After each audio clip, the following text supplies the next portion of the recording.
For too long, women have not been heard or believed if they dared to speak their truth to the power of those men.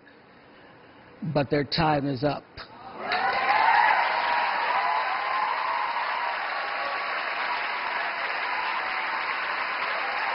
Their time is up. At the Golden Globes, Oprah Winfrey was lauded for her speech, while most of Hollywood wore black in support of the Me Too movement. How influential has Me Too become? The Harvey Weinstein controversy, resulting in the Me Too social media campaign, has thrown workplace sexual harassment into the spotlight, with women encouraged to speak out about their experiences at the hands of colleagues. In China's white-collar worker environment, is Me Too making waves as well. An alleged victim of sexual harassment has taken to social media to publicize accusations against a professor at Beihang University. What protections, policies, or moral and social perspectives are lacking in our educational system that could prevent such environments from developing? Nearly 70% of Chinese students have suffered from sexual harassment, and less than 4% of the incidents were reported to college authorities or police. Why do so few speak out? And how should we protect our kids and ourselves? When nobody ever has to say "Me Too" again, said the famous Oprah Winfrey, and the recent Golden Globes Awards received jubilant applause and left people wondering about her willingness to run for president in the year 2020. A new initiative, Time's Up, launched by more than 300 Hollywood actresses, writers and directors to help fight sexual harassment, has evolved the widespread Me Too movement. Moreover, a recent accusation of sexual harassment against a professor at Beihang University in Peking caught public attention on sexual assault in China. What have been the repercussions of the widespread Me Too movement fight against sexual harassment? If more silence breakers begin to disclose so-called well-known secrets, how do we, the movement, evolving, and what we can do to protect our kids and ourselves from possible harassment and abuse? To discuss these issues and more, I'm happy to be joined in the studio by Zhao Miao, partner of Andia Law Firm and Professor Li Jindao with the Beijing Foreign Studies University. That's our topic. This is a dialogue. I'm Yang Rui.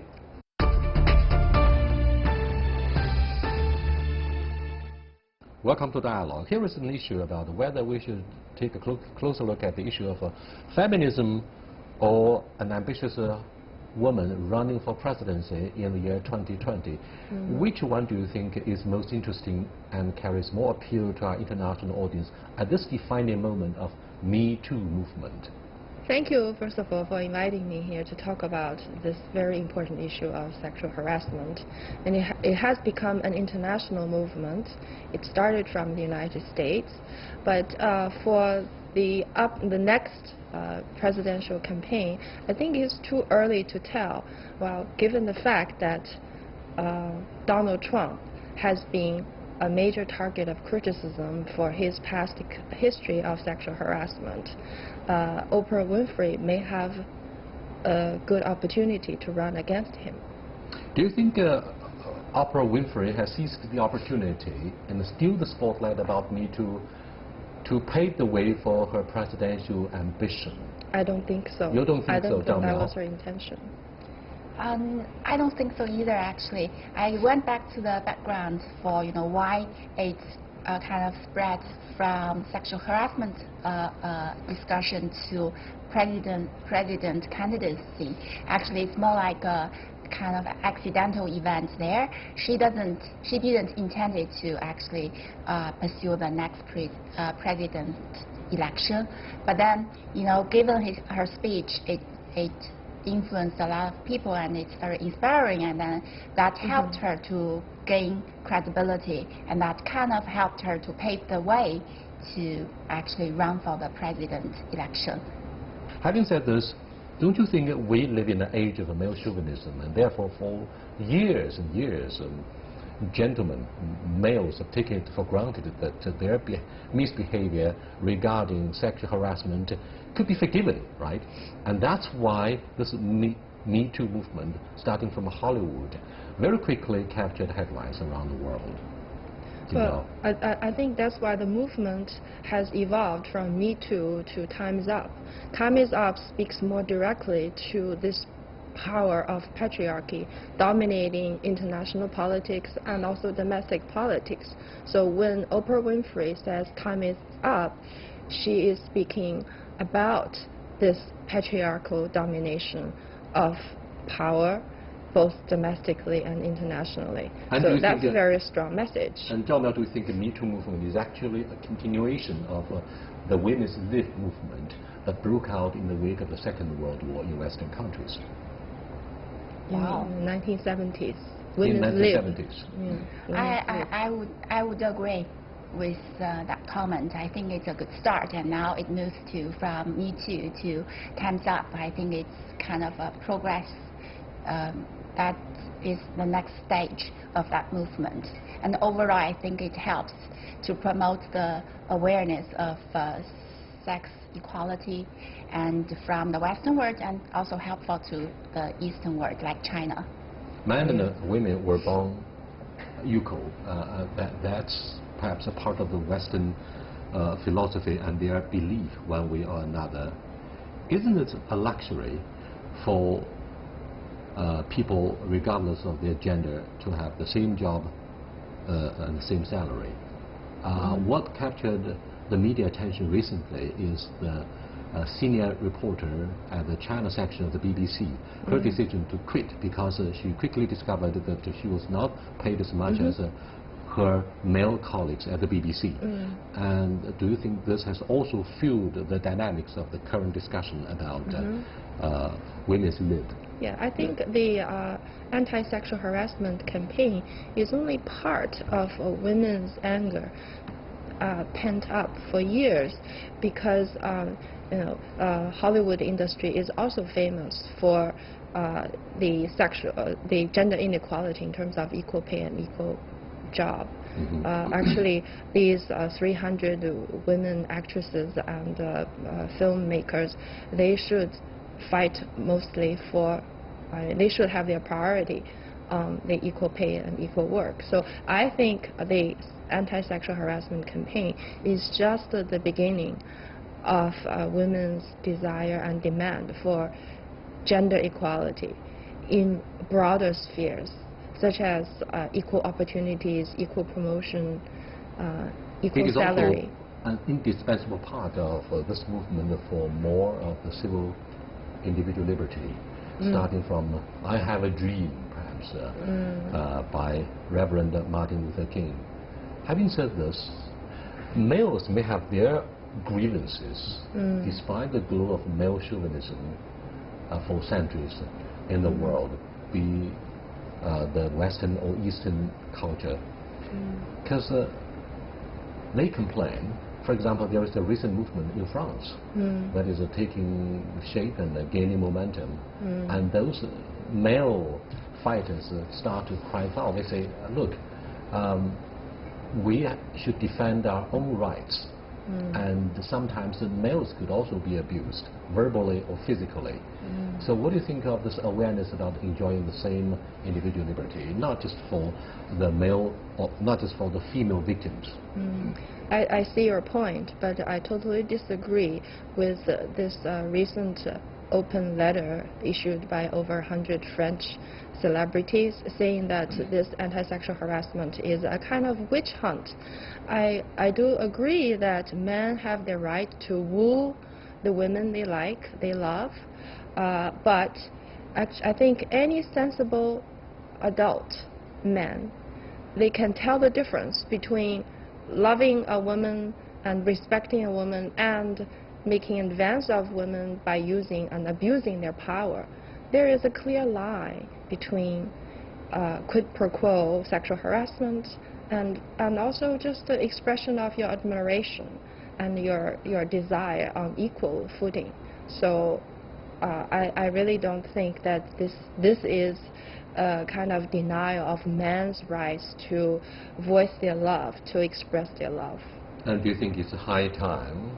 For example, time is up, and the statement suggests that the code of conduct should be written into law and legislated into law for any countries to ensure the the safety and rights of women to avoid, for example, being harassed sexually in the office. It seems to be a common practice for young university graduates to be exploited sexually by their prospective employers. In the job market, do you think this is one of the major concerns for females, Jin Zhao and Zhao Miao? Yeah, I'm so glad you brought that up. According to my conversation with a lot of my women students, they really experience a lot of harassment as interns because as interns they are not protected by the law in the company, and also the school also consider that since they are working off campus, then it's not totally the school's responsibility. So a lot of women students, they experience the sexual harassment, and also the first year and the second year after they get a new job, which is the probation stage, they really experience a lot of patriarchal type of abuse of power from their male supervisors. Thank you so much. When we come back, we should give a clear definition about what is the so-called sexual harassment. So stay with us. We'll be right back.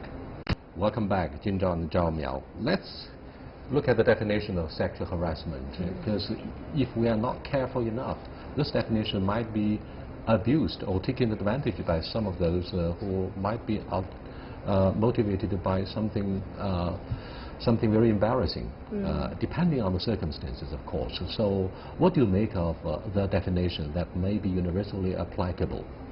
Well, I think there are two kinds of sexual harassment. The kind that we refer to most often is what I would call the interpersonal coercion of sexual favor and sexual advance. The other is the environmental. Sometimes it's also called the third-person sexual harassment. The harassment, the sexual assault, may not be directly practiced on a woman, but she is in a very hostile environment, so she is also a victim of sexual harassment. But very often we would refer to sexual harassment as the first type, the specific interaction between two persons. Jin Zhao, time and again you used the word hierarchical order. That, however, reminds me of a popular box office of the movie Youth, in which the role model of soldiers, Liu Feng, unexpectedly gave that girl he deeply loved a bear hug, and unfortunately they were captured red-handed. He was accused of making sexual gestures and sent into exile by proving his innocence in the bloody battlefields, the border clash with the Vietnamese in the late 1970s. He lost one of his arms as a part of the heavy price for his love, deep and genuine love. He's a good man. Everybody says he's a good man, but someone says that the behavior of Liu Feng, the bear hug itself, has constituted the apparent sign of sexual harassment in the troupe of song and dance. What do you think of such an accusation, Zhao Miao? Technically, I would say it actually only because the girl was caught unprepared. She didn't have any intent to reciprocate the love, and therefore Liu Feng was accused of sexual harassment. And I would technically agree with that accusation. It satisfies all the definitions for like sexual harassment or sexual assault, actually. It's without the woman's consent, and it's actually provides this body kind of threat, and it's also actually a bodily contact as well. So it actually satisfies all the technical definitions. Although, he might be a good person, and also, he gained a lot of sympathy from the audience and with the episodes of the story there, but that doesn't justify his behavior. So white and black, I believe we have an answer there. A follow-up question about sexual harassment might be the concern that on a social occasion in a public place, within the small circle of friends, they would share some dirty jokes that carry soft porn implications. Do you think this behavior should also be regarded as a dimension of sexual harassment? Because this is practiced very often on such social occasions. Now, if this could amount to what is called sexual harassment, we got to be very careful. We got to give a second thought about this kind of joke, quote unquote. Well, according to a longitudinal study by professors from Renmin University, Huang Yiying and Pan Sunyi, that is, by a lot of Chinese people's definition, is also sexual harassment. Actually, according to their study, a lot of men feel sexually uncomfortable when that kind of porn-style jokes are spread among male parties, male party participants. So they also feel that they are sexually harassed, even by their male comrades, male colleagues. So Chinese people have even different definition on sexual harassment as compared to Western definition. Western definition has focused primarily on the abuse of power in soliciting or in exchange for sexual favor.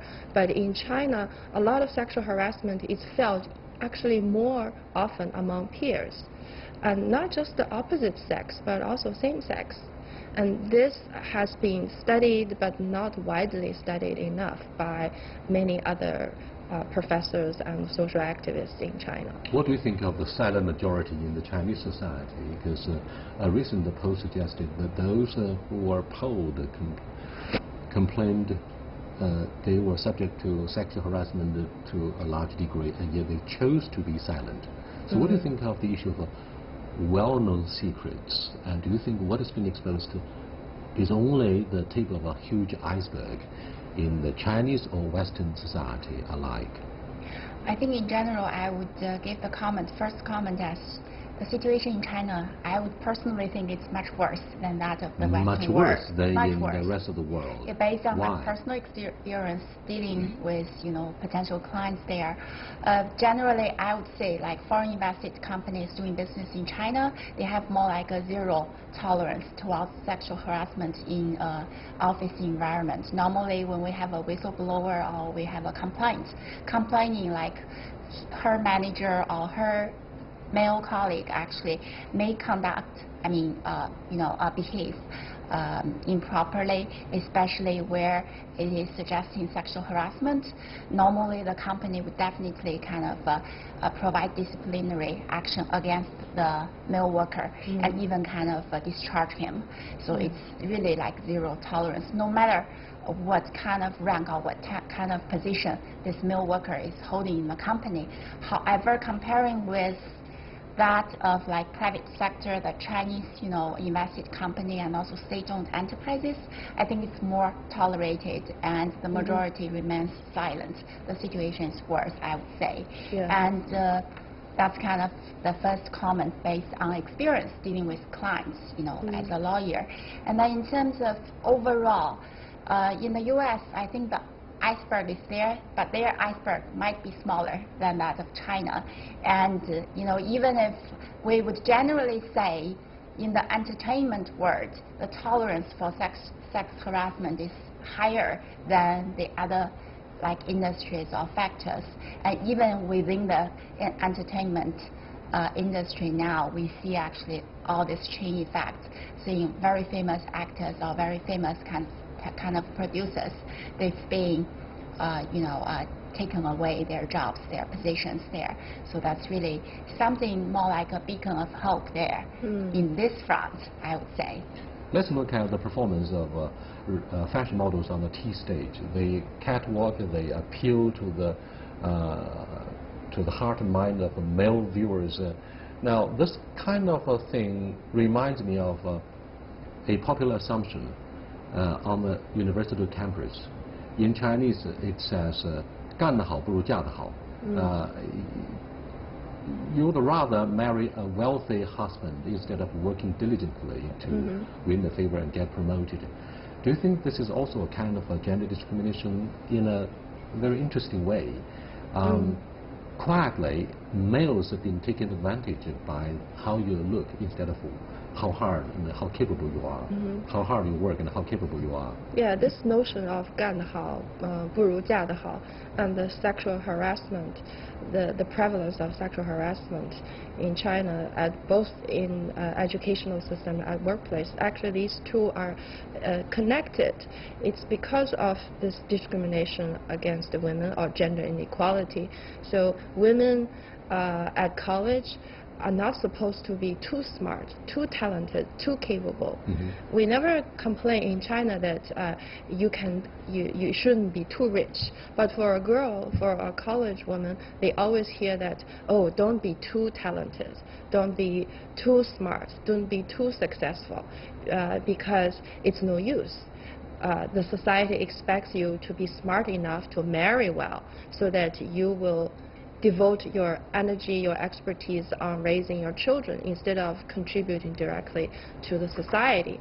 So that means the work environment is hostile to women. So on the other hand, you see a lot of cases of sexual harassment. So gender discrimination and sexual harassment against women, these two issues are actually intimately connected to each other. And it is universal. It is kind of everywhere. It's not only at university, but also in workplace, and also in marriage relationships as well. Giving a very easy example, saying like a husband cheated on a wife, and all the wife's parents and their close friends would say, you know, every man's doing that, and he's not the worst of that, and you should be tolerant. And then, while on the other side, if a wife in China, she actually cheated on her husband, and everyone's saying, you know, the husband's friends would say, you know, this woman, you have to divorce her. And then the women's parents, they would say, how can you do that? Why did you do that? So this actually reveals the double standards. Exactly. And this inequality is really worse everywhere. That's why time is up for patriarchal. Time is up, right. Yeah. No one questions this slogan. We were all educated at the college or university, and therefore the relationship between the professor and student often was reported or underreported, the other way around. So how serious is this issue on the campus, and what kind of consequences would occur as a result of such an unhealthy relationship? I think the second type of sexual harassment is more prevalent on Chinese campuses, meaning the hostile language environment, because even on campus you constantly hear professors saying, oh, if you pursue PhD, nobody would want to marry you to a college woman. But the first type, the quid pro quo kind of sexual harassment, does exist on campus, but based on my knowledge, it's not as prevalent, not the majority. It's just very sporadic, isolated cases. But they exert very bad impact on the whole educational system. That's why since 2014, a lot of Chinese educators have proposed that the Ministry of Education should have very systematic measures against the sexual harassment. But yet it takes time for the Ministry of Education to ponder and to decide how to inactivate this kind of initiative. So far there has not been any systematic measurements against systematic strategies against sexual harassment. I understand very well why you are so critical of the sexual harassment or linguistic tyranny on the campus here in China. Yeah. What about the image of the Iron Lady, Margaret Thatcher? A former colleague of mine who came from the UK, who's Brighton, accused Lady Thatcher of being a man instead of a woman, given her tough style in the office. And therefore, this is a world issue. It's not just confined to Chinese culture, Zhao Miao. What do you think of, say, the universality of such a bias against female scientists, female politicians, and female professors?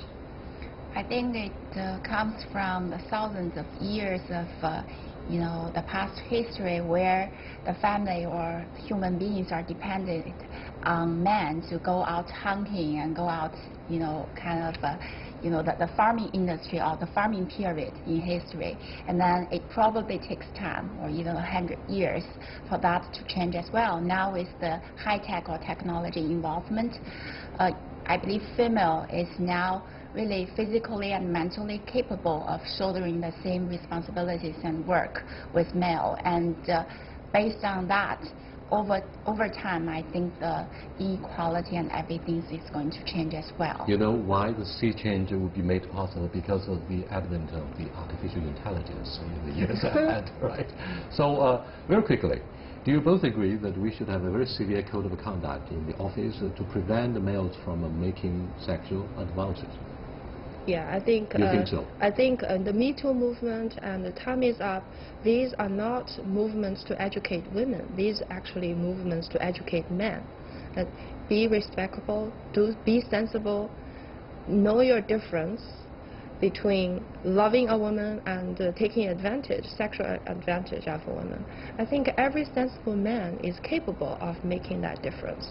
But sometimes they have been spoiled too long, and they have been in privileged position for too long to abuse their power. So you know, it's time for them to wake up. You know, by the end of the day, this is the issue of instinct or cleverness in the office, right? So it's very difficult for animals to tell the differences, because you know what I mean in my understatement. Very quickly, your thoughts on this issue. Actually, I would add on to Professor Lee's comment.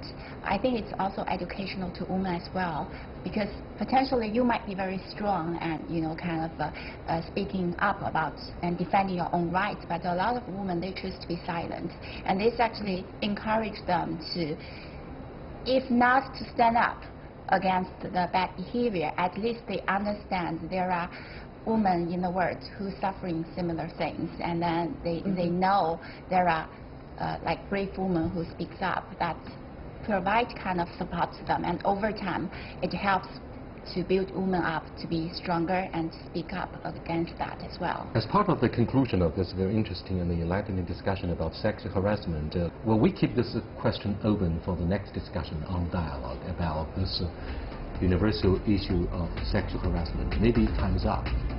I'll see you next time. Goodbye.